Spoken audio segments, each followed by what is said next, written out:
Boa noite, casa. Tudo bem com vocês? Bom estarmos de volta juntos na nossa roda de conversa, na presença de Jesus, ao redor do Evangelho, sob a ministração do Espírito Santo, com o coração cheio de expectativa para as nossas experiências com Deus. Esse é o Casa.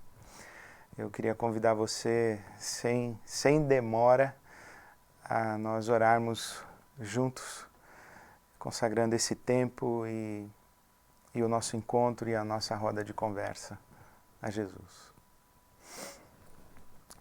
Jesus, obrigado pela tua doce companhia, por nos acolher na tua roda de conversa e por estar conosco nas nossas conversas, por estar conosco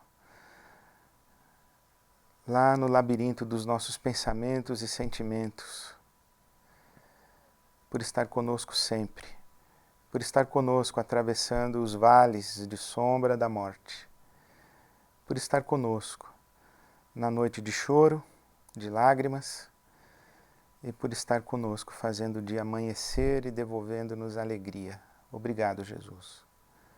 Obrigado pela tua doce, doce companhia.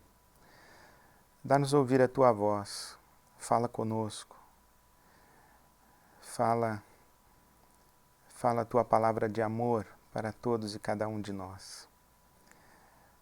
Assim nós consagramos nossas mentes, nossos corações e esse tempo na tua presença.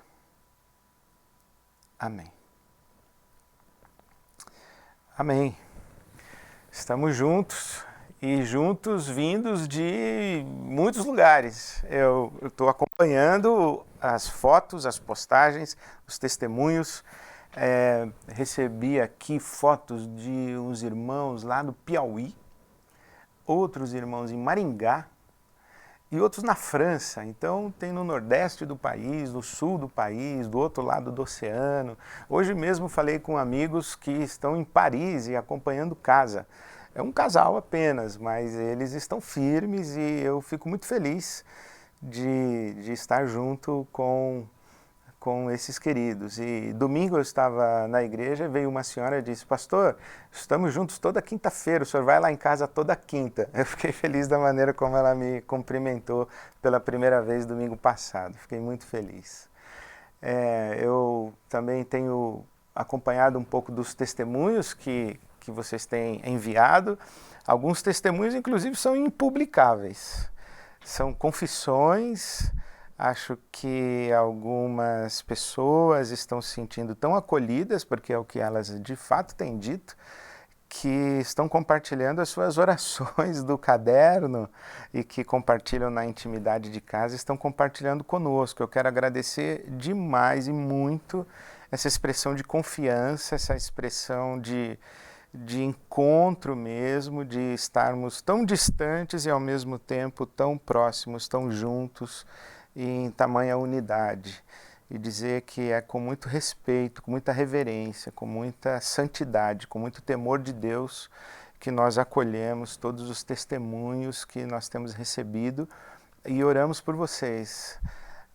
Aquilo que me chega constrange tanto meu coração que ocupa as minhas orações diárias, muitas delas com gratidão e intercessão pelas pessoas que contam para nós as suas histórias, as histórias do que acontecem aí nos encontros casa. E isso é realmente um sopro do Espírito de Deus para todos nós. Eu também queria encorajar você a fazer isso, então, a mandar suas fotos, os seus testemunhos, as suas mensagens, seguir a gente no Instagram, @ibabcasa, participe lá com a gente, acompanhe aí o nosso Movimento Casa, tá bom? Hoje nós vamos falar sobre Mateus capítulo 5, é o nosso 8º encontro, e o capítulo de hoje é o Talmidim 8, que é Ashrei, essa palavra hebraica, Ashrei. E o texto bíblico de hoje, do Talmidim, é Mateus capítulo 5, quando Jesus fala das bem-aventuranças, é um texto que eu gosto bastante, as bem-aventuranças. Ele diz assim, palavras de Jesus: bem-aventurados os pobres em espírito, ou os pobres de espírito. Lucas, no capítulo 6, quando fala das bem-aventuranças, ele tira a expressão de espírito ou em espírito e fala bem-aventurados os pobres. Mas aqui Jesus, em Mateus 5, diz bem-aventurados os pobres em espírito, pois deles é o reino dos céus. Reino dos céus e reino de Deus é a mesma coisa. Como o evangelho de Mateus foi escrito para os judeus, eles não pronunciavam o nome de Deus, então usavam o reino dos céus, é uma forma, é um registro literário de respeito e reverência ao nome de Deus, então eles substituem reino dos céus, mas quer dizer reino de Deus, é a mesma coisa. Então, bem-aventurados os pobres em espírito, pois deles é o reino dos céus. Bem-aventurados os que choram, pois serão consolados. Bem-aventurados os mansos ou humildes, pois eles receberão a terra por herança. Bem-aventurados os que têm fome e sede de justiça, pois serão saciados. Bem-aventurados os misericordiosos, pois obterão misericórdia, alcançarão misericórdia. Bem-aventurados os puros de coração, pois eles verão a Deus. Bem-aventurados os pacificadores, pois serão chamados filhos de Deus. Lembrando que Jesus é o Filho de Deus e é chamado Príncipe da Paz. Então, bem-aventurados os pacificadores, pois serão chamados filhos de Deus. Bem-aventurados os perseguidos por causa da justiça, pois deles é o reino dos céus. Jesus aqui fala dessas bem-aventuranças e aqui ele praticamente identifica, descreve os seus discípulos, os seus seguidores. Ele vem falando que o reino de Deus chegou e convidando as pessoas ao arrependimento e à fé. Então arrependam-se, creiam, o reino de Deus chegou. Ele vem convidando as pessoas a que participem do reino de Deus. A mensagem de Jesus é uma convocação para que todas as pessoas se submetam ao reinado de Deus. E agora ele começa a falar com essa multidão e identificando os que acolhem a sua mensagem e aqueles que acolhem a chegada do reino de Deus. Jesus diz: vocês são bem-aventurados. Quando Jesus está falando isso, Jesus logo em seguida vai dizer que esses bem-aventurados é que são sal da terra e luz do mundo. Jesus fala que eles são uma cidade iluminada. Esses bem-aventurados são como uma cidade iluminada e uma cidade sobre o monte.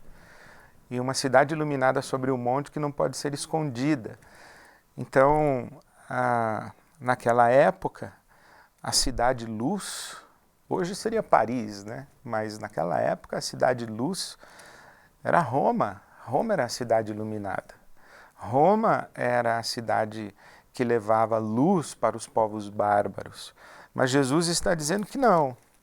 Jesus está dizendo que os iluminados, ou aqueles que refletem a luz de Deus na história, não são os romanos, não é o Império Romano, mas a comunidade dos seus seguidores, os seguidores de Jesus, que acolhem o reino de Deus.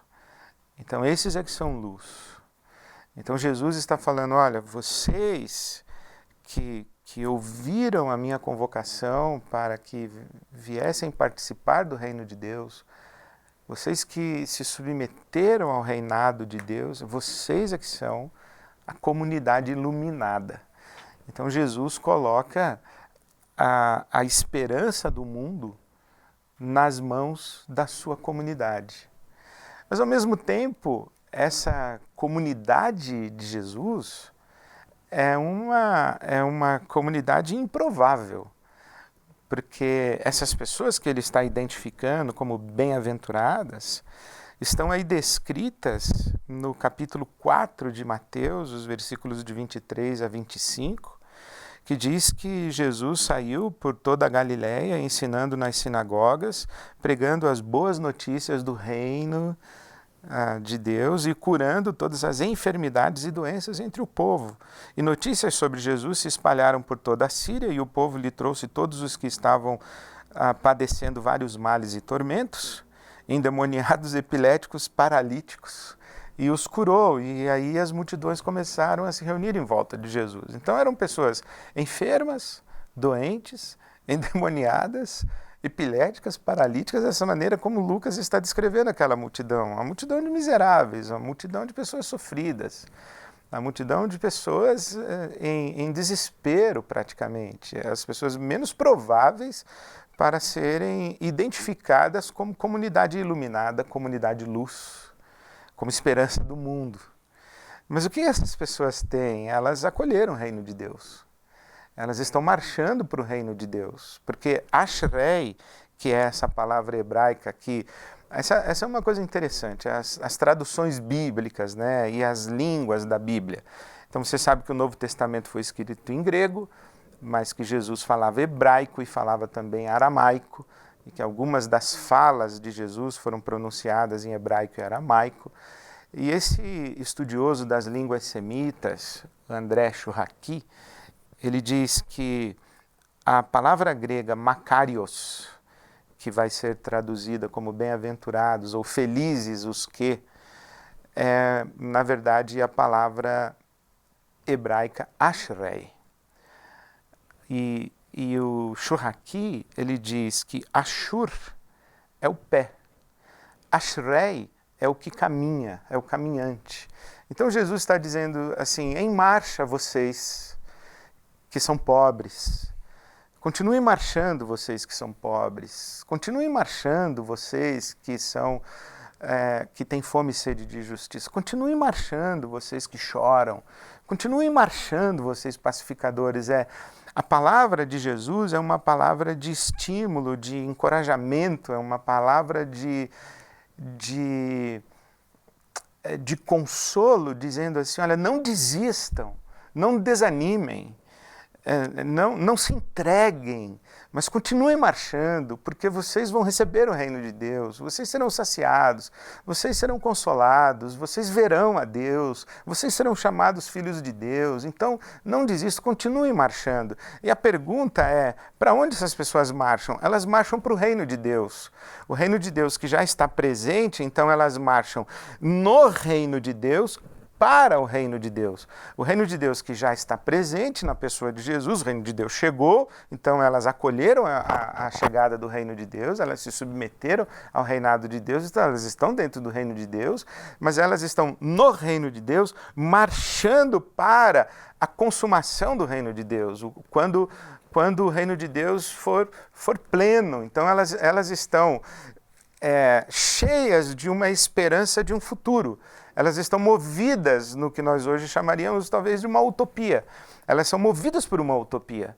Elas estão com a esperança no reino de Deus, elas se voltaram para o reino de Deus. Os teólogos latino-americanos dizem que Deus fez uma opção preferencial pelos pobres. Eu não tenho muita simpatia por essa ideia, mas não me parece... não me parece que resta alguma dúvida de que os pobres fizeram uma opção por Deus. Os pobres fizeram uma opção por Deus, porque para quem eles correriam? Para onde eles iriam? Os pobres escolheram a Deus. E, na verdade, são praticamente os pobres que escolhem a Deus ou que acolhem o chamado e o convite de Deus para que venham todos para o reino de Deus. Jesus diz, olha, os ricos dificilmente, é mais fácil um camelo passar pelo buraco de uma agulha do que um rico entrar no reino dos céus. Então, porque os pobres acolhem. Então, o reino de Deus é uma notícia maravilhosa para essa multidão de miseráveis. E isso significa também que as bem-aventuranças, elas não são uma lista de virtudes. Muita gente lê as bem-aventuranças como se Jesus estivesse descrevendo os seus discípulos e discípulas, os seus seguidores e seguidoras, a partir de virtudes. Então, seria a pobreza em espírito é uma virtude, chorar é uma virtude, ser pacificador é uma virtude, é uma lista de virtudes. Mas não é assim. Jesus está descrevendo a condição daquelas pessoas. Ninguém quer ser pobre de espírito, ninguém quer chorar. Inclusive, essa expressão aqui do choro é o choro do luto. Eles estão chorando seus mortos. Jesus está falando com aquela multidão de miseráveis. O apóstolo Paulo diz em Coríntios capítulo 1, versículo 26, que Deus chamou pessoas para o seu reino e aqui as que acolheram esse chamado de Deus, o Paulo apóstolo diz que eram pessoas que não eram poderosas, não tinham nobre nascimento e eram pobres. Elas não tinham importância, eram desprezadas. Então Jesus está falando, olha, essa multidão de miseráveis. Quem é que clama por justiça? Quem é que tem fome e sede de justiça? É quem está injustiçado. Essa expressão aqui, o manso, o humilde, a gente pensa que é uma virtude. Não é uma virtude. Essa mansidão aqui é a condição daquela pessoa que grita e ninguém escuta. Jesus está falando algo semelhante a uma mulher desesperada com o seu filho no colo num corredor de hospital, gritando, pelo amor de Deus, alguém me atenda, alguém me acuda, alguém me socorra, meu filho está doente. E ninguém ouve. São pessoas que estão gritando pelos seus direitos, estão clamando por recursos e ninguém escuta, porque passa todo mundo correndo. Essas são as humildes aqui. Essa mansidão aqui não é uma virtude, é uma condição de vulnerabilidade. Chorar os mortos, quem está chorando os mortos? Os romanos entram nas terras, entram nas casas, tacam fogo nas casas, abusam das mulheres, matam os idosos, eles tomam posse das propriedades daqueles povos conquistados e incendeiam suas aldeias, e eles estão gritando, pelo amor de Deus, parem de matar os nossos, parem de fazer guerra, parem de derramar tanto sangue pelas nossas ruas. É por isso que são pacificadores. O pacificador não é quem faz a reconciliação do cunhado com a cunhada. Não é disso que Jesus está falando. Não está falando de jantar de Natal que todo mundo faz as pazes para o amigo secreto da família. Ele está falando, pacificador é essa pessoa que está na rua, numa rua com violência, numa rua com abuso, numa rua onde há truculência, onde há uma opressão do poderoso, do forte, do armado contra o fraco, e ele está gritando, dizendo, por favor, parem de fazer guerra, façam a paz.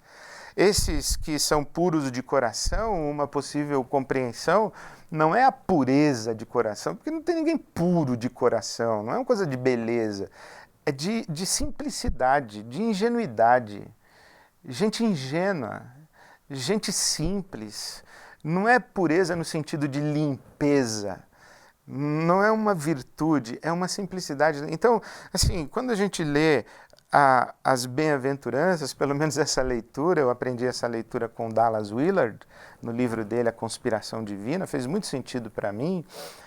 As bem-aventuranças estão falando para nós da condição da comunidade dos discípulos e discípulas, dos seguidores e seguidoras de Jesus.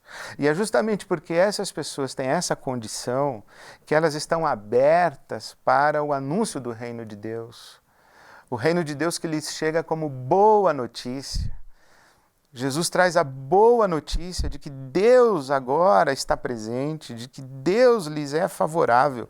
As pessoas não são bem-aventuradas porque choram, são bem-aventuradas porque serão consoladas. São bem-aventuradas porque têm fome e sede de justiça? Não, porque serão saciadas. São bem-aventuradas porque são mansas, humildes? Não, elas são bem-aventuradas porque herdarão a terra. E não porque são pobres, mas porque delas é o reino dos céus. Porque Deus agradou dar o seu reino e revelar as suas verdades aos pequeninos, aos simplórios. Então isso é muito bonito. Agora, ao mesmo tempo, quando você pensa assim, então a comunidade de Jesus é uma comunidade de um pessoal fraco, um pessoal necessitado, um pessoal carente, pobre, miserável. Não é isso, porque ele está falando que esse pessoal aqui está em marcha. Esse pessoal aqui, da sua fraqueza, retira a sua força, ou na sua fraqueza encontra a sua força. Esse pessoal aqui tem dignidade, esse pessoal aqui, quando ouve o anúncio do reino de Deus, resgata a sua dignidade. A presença, a participação no reino de Deus é um resgate da humanidade à imagem e semelhança de Deus. Então, quando Jesus está falando, olha, vocês pensam que esses miseráveis aqui, eles são uma multidão de covardes impotentes? Não! Esses caras aqui, eles derrubaram o Império Romano. Essa comunidade de Jesus, ela se alastrou pelo Império Romano. Ela atropelou Roma. Os leões tentaram comer esse pessoal e eles não conseguiram. Os exércitos romanos tentaram esmagar esse pessoal e não conseguiram. Quer dizer, não se pode, em hipótese alguma, desdenhar, desqualificar e menosprezar a força e a potência das pessoas que percebem que a sua condição de vulnerabilidade na história não é sua culpa, que elas são objeto, que elas são alvo de uma opressão, de uma maldade, de uma crueldade, de uma iniquidade. E quando Deus vem até elas e faz com que elas levantem o seu rosto, faz com que elas levantem a sua cabeça e lhes infunde no coração uma dignidade e uma esperança e diz que delas é o reino de Deus, essa gente se mobiliza de tal maneira que não há império que sobreviva.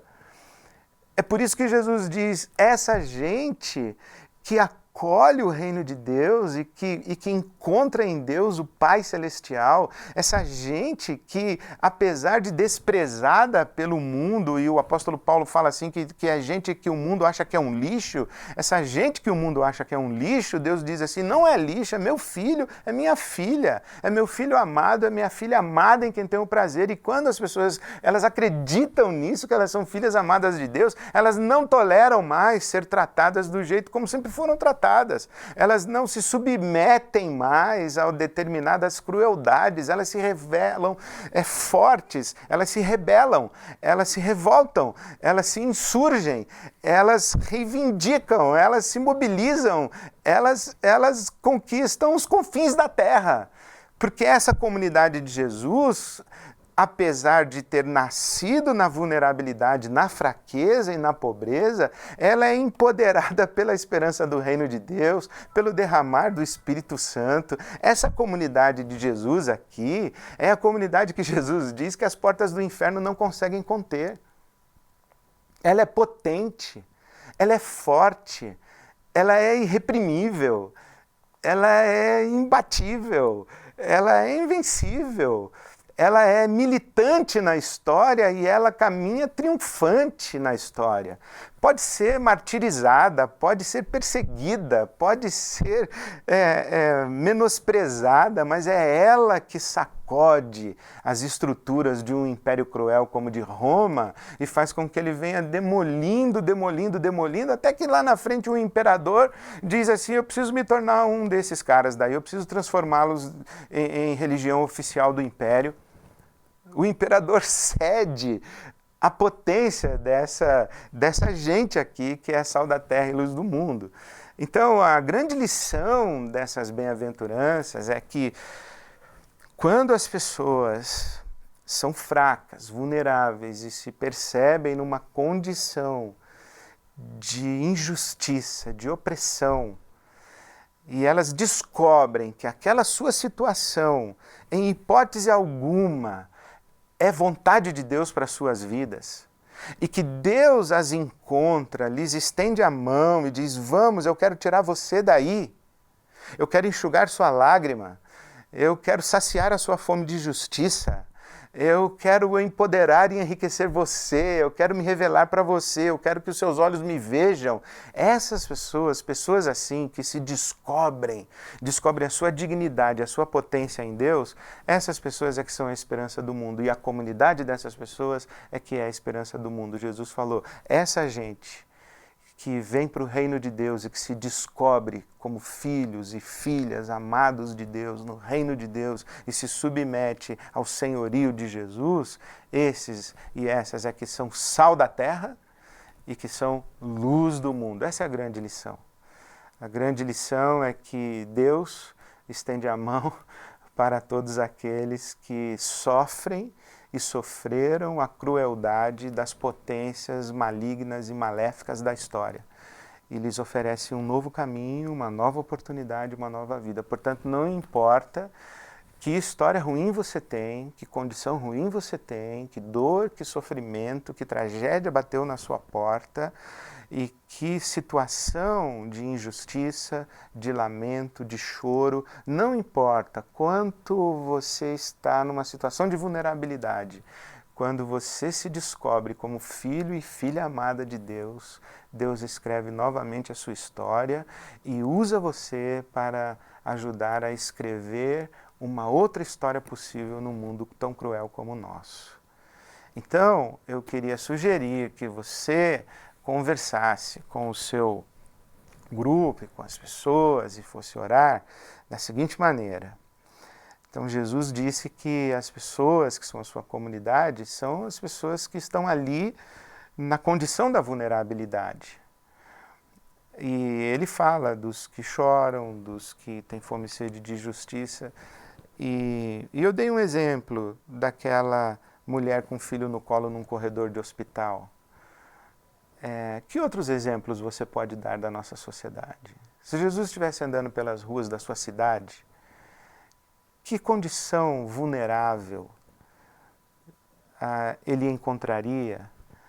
E que pessoas, e que seres humanos, filhos amados e filhas amadas de Deus, em condição de vulnerabilidade, sofrendo, Jesus encontraria e estenderia a mão dizendo, venha para o meu reino, venha reescrever a sua história. Que exemplos de vulnerabilidade. Aqui a multidão que Mateus descreveu eram pessoas doentes, enfermas, epiléticos, endemoniados. Que outras palavras você usaria para descrever as multidões e que outras situações você enxerga no nosso mundo como se descreve a multidão dos miseráveis do mundo de hoje? Essa é a primeira coisa que eu queria que você conversasse um pouquinho.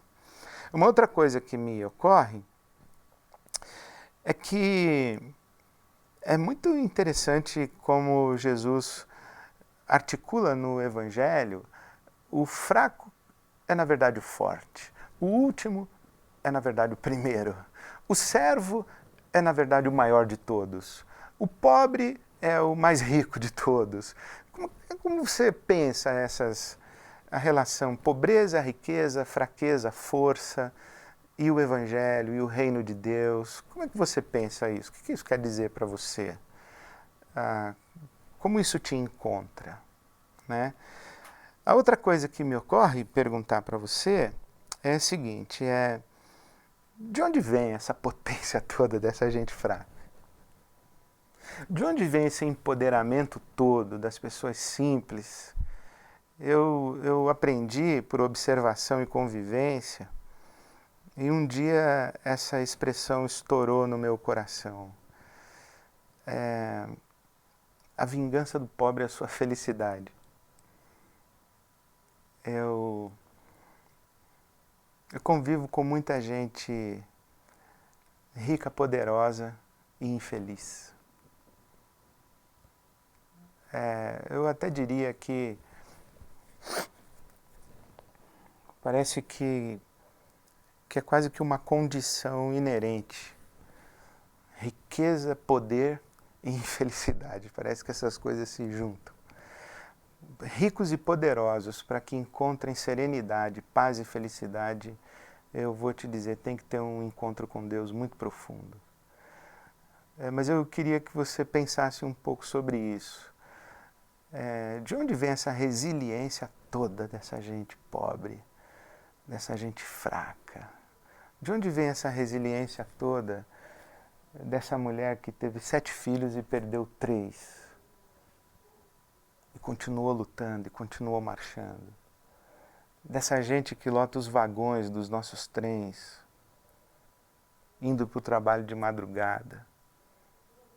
Essa resiliência que faz com que essa gente toda, que a gente vê nas nossas ruas, não perca o afeto, não perca a grandeza de alma, não perca a dignidade, não perca o amor pela família, a paixão pelos filhos, o gosto de pegar um neto no colo, a solidariedade de repartir o pão com o vizinho. De onde vem isso? Converse sobre isso aí. Queria até que você conversasse, eu nem pus no design de conversa, mas me ocorre agora. Queria que você conversasse aí um pouquinho sobre murmuração. Fale sobre murmuração. Pense em quanto sofrimento e quantas condições adversas de vida a gente encara na nossa sociedade e quanta gente murmurando. Veja se tem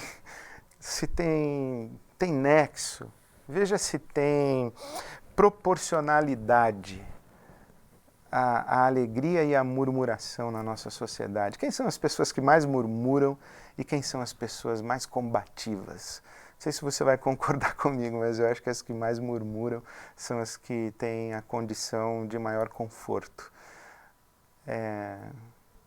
Acho que Jesus tinha razão. Nós, os ricos, para a gente entrar no reino do céu, é difícil mesmo. Tem que ser uma experiência com o Espírito Santo. Bom, enfim, faça a sua conversa, porque hoje as bem-aventuranças falaram bem alto. E escreva a sua oração. Escreva a sua oração, uma síntese, uma resposta, uma ressonância do seu coração de tudo isso que a gente falou hoje, tá bom? Um beijo no coração para todo mundo e que Deus abençoe você, sua casa, sua família, seu grupo, seu encontro, sua roda de conversa. Até quinta-feira, se Deus quiser.